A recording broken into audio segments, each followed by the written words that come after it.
dabūju jaunu ķēvi, man tas likās muļķīgi. Ka es varētu tikties ar citiem ponijiem. Man bija manas grāmatas. Es nezināju, ka dzīve man piespēlēs citus ponijus, lai mana dzīve būtu pilnvērtīga.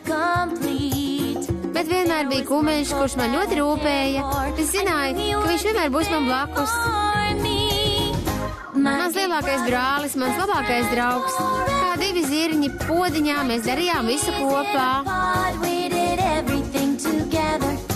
Viņš man iemācīja, kā lidināt puķi. Mēs nekad nestrīdējāmies, mēs visu darījām kopā. Mums bija kopīgas cerības, mums bija kopīgi sapņi. Man viņš pietrūks daudz vairāk nekā bija domājusi. Tavs lielais brālis, tavs labākais draugs. Kā divi zirņi podiņā jūs darījāt visu kopā.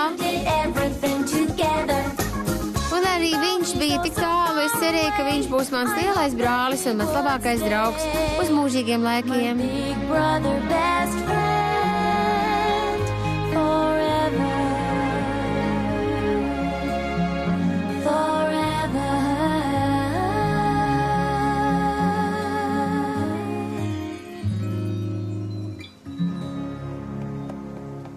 Kā viņš bija mans lielākais brālis un labākais draugs uz mūžīgiem laikiem.